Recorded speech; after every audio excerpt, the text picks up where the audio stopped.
In today's episode of the podcast, we're talking about being ready because this is a topic that is coming up quite regularly for ladies that are potential clients of mine.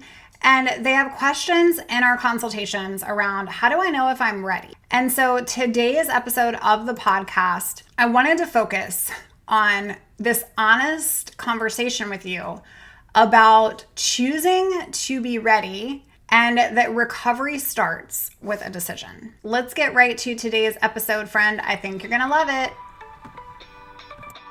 Hey girl, welcome to the Her Best Self podcast. I'm Lindsay Nickel, former competitive figure skater and perfectionist, turned God-led imperfect boy mom and digital CEO. If you find yourself constantly thinking about food and wondering if you'll wake up one day free from the obsessive thoughts and behaviors controlling your life, then I've created this podcast for you. Because I know exactly what it's like to be a downright hot mess, trapped in a destructive cycle of disordered eating. I finally found freedom, and you can too, girlfriend. So if you're ready to heal your relationship with food and body and break the chains of control and show up in your best health, then grab your favorite Tarjay journal and let's get to it. So you can start living your best life as your best self. Hey sis, welcome back to the show. Today we're gonna have a chat honestly about recovery and the path to healing. And we're gonna be tackling something that I hear from clients regularly or potential clients that come to me. I'm just not ready yet. Or what if I'm not ready enough? And if you're struggling with an eating disorder right now, or if you love someone who is, then you know that feeling of waiting until you feel ready. Waiting until it feels right.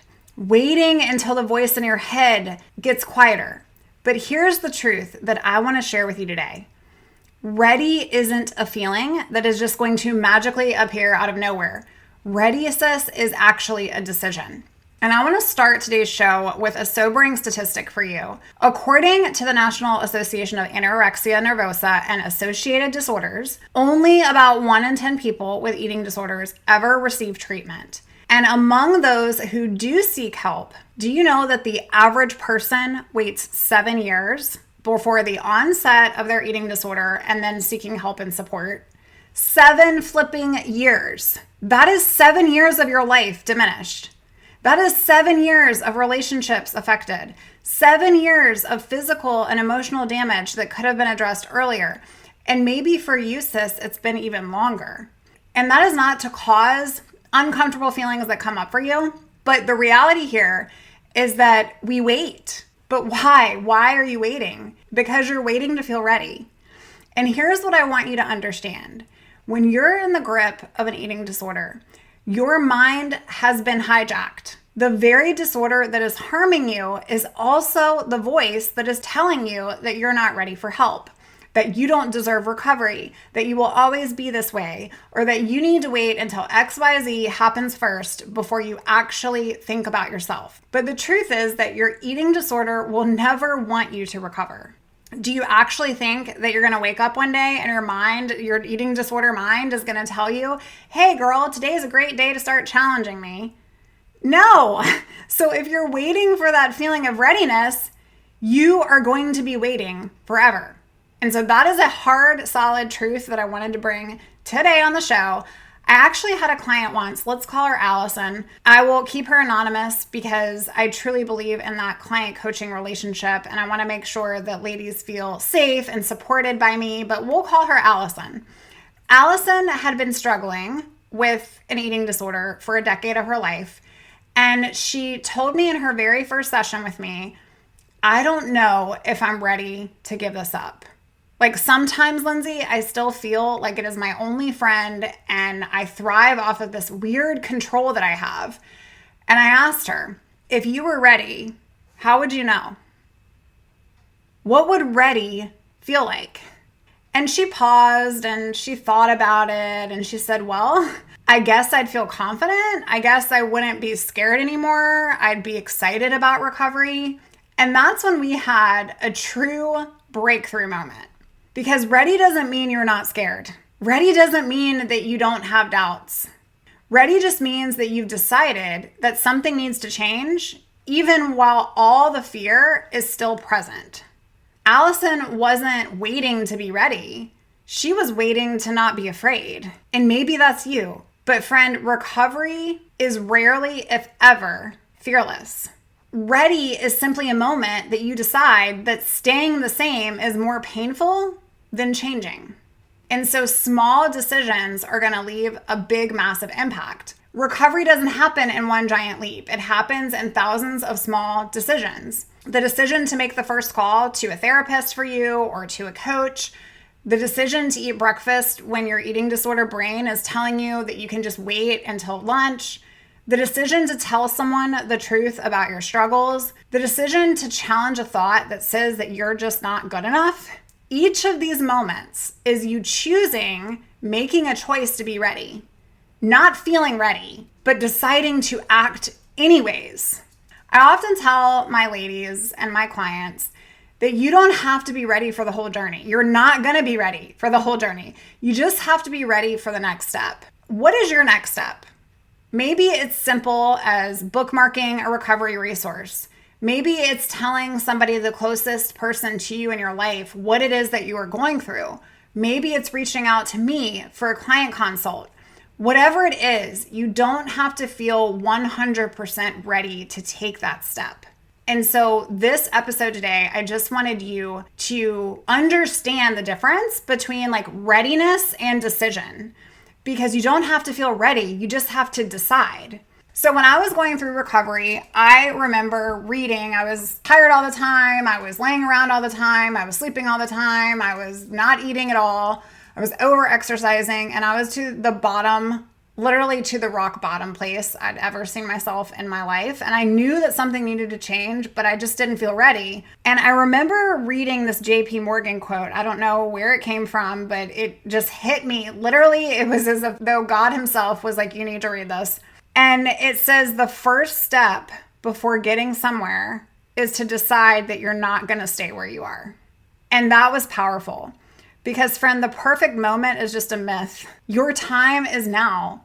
Your time is all you have. You're not going to be 100% ready to take that leap. You just have to decide to take it. So here's another thing about waiting to feel ready. While you're waiting, your life is waiting too. And I know that that is so hard to hear. You're like, stop, Lindsay. I don't want to hear the truth bombs today. I'm not in the headspace for it. I get it, girl. I get it. I've been there. I didn't want to hear it either. But I've never had a client who regretted starting recovery earlier. I literally haven't. I've had so many women who pour into my inbox who regretted waiting so long. Because on the other side of that decision is a life where food is just food, not a moral battleground. A life where your worth isn't measured by a number on a scale. A life where your mind isn't constantly occupied with calorie counts and compensations and all of these rules. A life where you have energy for the things that truly matter to you in your life. That life is so possible, but it starts with a decision, not a feeling. And while you're waiting, your life is waiting too. And that was a message that I felt you needed to hear. Fall out of agreement with the lie. Here's another truth bomb. No one is coming to save you. No one is going to give you a permission slip to freedom. And while you wait for more confidence, and while you are waiting to feel ready, and while you're waiting for spring and summer to be over, and while you're waiting for your kids to finish doing something, or your husband to finish doing something, or you're waiting for the perfect season, or you're waiting when you have more money to invest in healing, or you're waiting for somebody that you love to go through what they're going through because you guys can't go through this at the same time, whatever it is that you're waiting for. Confidence comes from keeping promises to yourself. And there's so many times that if I look back on where I was, I lacked so much confidence. Yes, body image, all of that stuff is there, right? I lacked confidence because I was waiting to feel confident. I was waiting to feel ready. I was waiting to feel like I was good enough. I was waiting to want to be better. And while I wanted it, the want itself wasn't enough. Confidence, friend, comes from keeping promises to you. So start there. Start there. What is one thing today that you can, without a doubt, promise to yourself that you're going to do that is a pro-recovery choice that is going to get you moving forward, that is going to create that momentum. Decide. When I wake up, I decide. I am a promise keeper. I am going to keep promises that I make to myself. Healthy promises, not promises like skipping lunch or restricting dinner. Promises to myself. Promises that today is a rest day. Promises that I can choose to come into agreement with my truth. Promises that I can stop waiting to be ready and I can start doing something about it because my life is passing me by and I'm not truly living it. And if that is you today, friend, then I want you to know I see you. If you're like, I am in this place of waiting to feel ready, then I want to leave you with this. The fact that you're listening to the show about recovery suggests that part of you is already there. Part of you right now has already made that decision. Now it's just about letting that part be loud enough to take one small step forward. Because remember, ready isn't when the fear disappears. Ready is when you decide to move forward despite the fear. And if you need to hear this coming from somebody other than yourself today, I believe you're ready. I believe you're ready right now. I believe you're ready just as you are. I believe you have exactly 100% more than enough inside of you to recover from this illness. I believe in you. And I just want to say thank you. Thanks for spending the time today to listen to the show. And if you're struggling, I'm your biggest hype girl. I know that you are ready because when I didn't feel ready, I took small steps anyways. And I want to encourage you to do the same. There is a life on the other side of this. And it's okay to not know all of the steps. It's okay to feel like, well, how do I get better? It's even okay to know the answers to that. But what is the worst is sitting and waiting for something or someone else to come and give you a sign that you're ready. Grant yourself permission for your true and healthiest self to emerge. Now is the only time that you have. So it's time to hold that time as a treasure. Friend, I love you. Stop waiting to be ready. Maybe today this is your extra push to get you off the sidelines and into the game. If so, I hope that it has helped you. I would love to hear from you. Go on out, fill out a client application over at herbestself.co. I will meet you there. I actually ask in the application on a scale from 1 to 10, like how do you feel you are, your readiness level. Part of that is to just gauge, like, I am so done with this, or I'm teeter-tottering. Because the reality is it's okay to be fearful, but I want to make sure you're in a place where you're like, I am so done. I am so done with this voice in my head. So go on out there, fill out that application, and I would love to hear from you. I'd love to meet you. Sis, share this with somebody that you love. This pertains to all areas of life. It's not just recovery. You have to choose to make a decision despite the fear. I believe in you, friend, and I'll talk to you real soon. Bye for now. Oh, friend, thank you so much for letting me share what was on my heart today. My hope for this podcast is to help more women find freedom from food and body. If this has empowered or blessed you, let me know. I'd be honored for your rating and review of my show, and I'd love to connect with you in my private Facebook community. You really can move from perfection to purpose. Let's break the chains together. I'll help navigate the way. Until next time, bye for now, girl.